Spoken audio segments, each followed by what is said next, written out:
Anak tunggal memang benar anak tunggal. Sarah kan mempunyai satu anak, maka itu dia dikatakan anak tunggal Ishak itu. Mana Sarah dimintai untuk dikorbankan anaknya? Tunjukkan dalilnya. Kejadian 22 ayat 2. Firman-Nya, ambillah anakmu yang tunggal yang engkau kasih, yaitu di situ yang diperintahkan siapa? Abraham. Abraham. Iya, anak tunggalnya Abraham siapa? Ishak. Hah? Ishak dari istrinya yang saya tidak mau tahu. Anak tunggalnya Abraham, anaknya Abraham, benihnya Abraham, benihnya Abraham yang pernah menduduki itu yang menulis posisi sebagai anak tunggal siapa? Musa sama Bang Juma duluan mana yang nulis? Orang gila. Orang gila kau memang. Kok bisa gila? Ada gak sih pendetamu yang dari neraka yang bisa kau bawa ke sini? Saya anak TK Bang. Ya udah, saya gak level samamu. Kau level sama ayam. Kau level sama ayamku nanti. Udah. Pendetamu yang dari neraka kau aja turun sini, kau bawa ke sini. Kristen dulu di sini. Domba berotak keledai. Domba berotak keledai. Otak ayam. Otak ayam. Udah peringati kelahiran. Waalaikumsalam. Saya Muslim. Mau nanya siapa Bang? Nah, saya tanya sama Bang Juma, saya diskusi. Karena saya bukan orang Indonesia, tapi alhamdulillah saya bisa bahasa Indonesia. Istri saya orang Polonias, awalnya Kristen tapi dia mualaf sama saya. Alhamdulillah. Nah, cuma sering beliau tanya ke saya bukan ahli agama, tapi saya kurang paham dengan agama Islam juga, tapi beliau ikut sama saya. Termasuk mertua saya, laki-laki, perempuan semua ikut sama saya. Tinggal satu orang lagi. Cuman mereka sering tanya tentang agama kita, agama Islam. Yang permasalahkan ini mereka kan awalnya dari Kristen, mereka masuk Muslim, mualaf. Iya. Mereka sering pertanyakan dengan hukum Taurat yang 600 berapa perjanjian yang yang dihapus oleh rombongan iblis lah. Iya. Taurat dihilangkan kan. Jadi di situ kan ada makanan dengan babi hutan ya. Babi hutan yang dilarang. Dulu kan tidak ada babi peternakan. Ada cuma hanya babi hutan kan. Jadi bisa Bang Juma jelaskan nih, karena ini mungkin keluarga istri saya semua dengar. Kenapa orang Kristen itu dulu dilarang untuk makan, bukan orang Kristen sih, umat manusia lah. Seluruh umat manusia yang di Taurat larang untuk makan babi. Dan kenapa sekarang umat Kristen ini boleh makan? Tolong dijelaskan, Pak. Iya.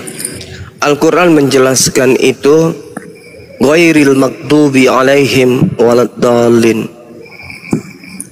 Di ayat itu kemudian Allah Subhanahu wa taala mengajarkan umat Islam kemudian untuk berdoa kepada Allah agar diberi nikmat keselamatan dan jangan dijadikan sebagai sama seperti umat terdahulu, yaitu mereka yang disebutkan di dalam surah Al-Fatihah, dimurkai dan juga sesat.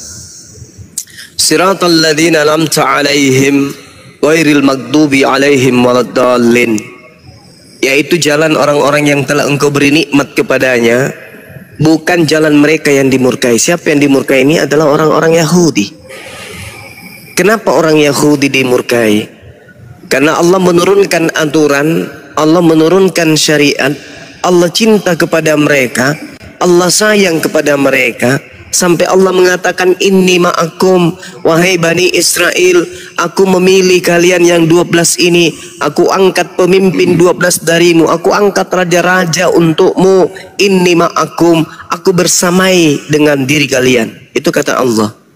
Aku berikan aturan-aturan main agar engkau bisa selamat.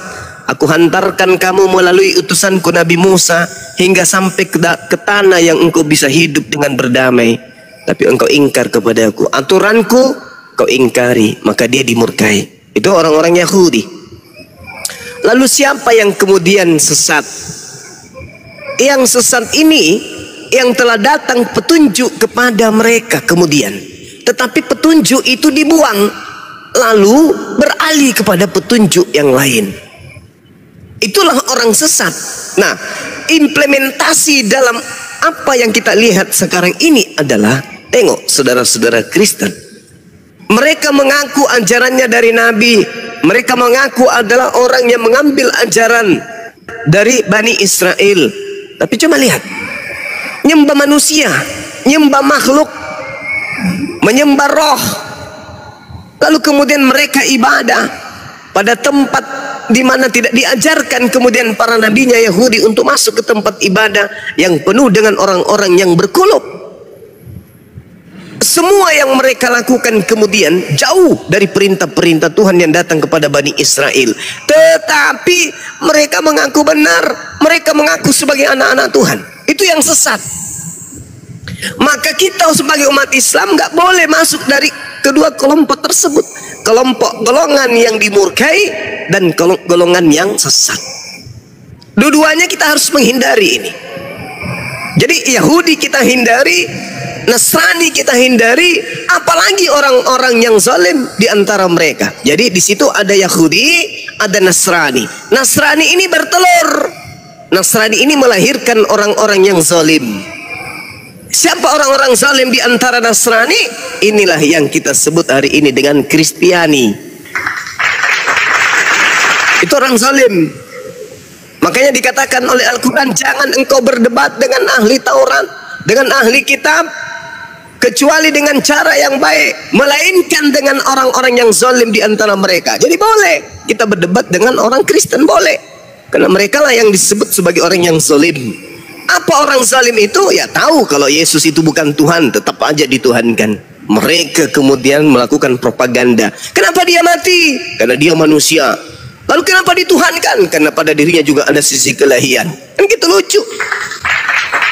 Nah, jadi kalau kita berbicara mengenai hukum Taurat, hukum Tauratnya hanya untuk Bani Israel. Al-Quran surah Al-A'raf ayat 144-145. Itu adalah hukum yang datang kepada Bani Israel.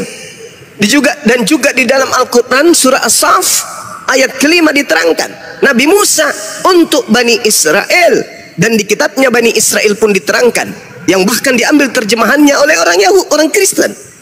Ulangan 33 nomor 4, hukum Taurat hanya untuk Bani Israel. Kitab Yeremia 31 sampai 33, hukum Tauratnya Nabi Musa hanya untuk Bani Israel. Mazmur 147, hukum Taurat hanya untuk Bani Israel. Kenapa ada Kristen? Ya itulah yang diterangkan oleh Al-Quran. Sesat, orang sesat, orang zalim. Maka kita tidak boleh ikut sama mereka, dua kelompok ini. Justru berdasarkan Al-Quranul Karim, kelompok-kelompok di luar daripada Islam, Nabi Muhammad harus mengikut. Qad ja'akum ya ahlal kitab, qad ja'akum rasuluna yubayyinu lakum. Ahli kitab dan orang-orang zalim yang mengikuti ahli kitab itu harus mengikut kepada baginda Rasulullah Muhammad sallallahu alaihi wasallam. Gak ada lagi jalan yang lain. Gak ada lagi jalan yang lain. Satu-satunya jalan adalah Islam, Shalom. Bahkan Yesus disebut sebagai apa? Juru selamat, juru Islam. Saya kira begitu. Kalau Anda mau selamat, harus mengikuti kemudian Nabiullah baginda Rasulullah Muhammad sallallahu alaihi wasallam. Demikian, Bang.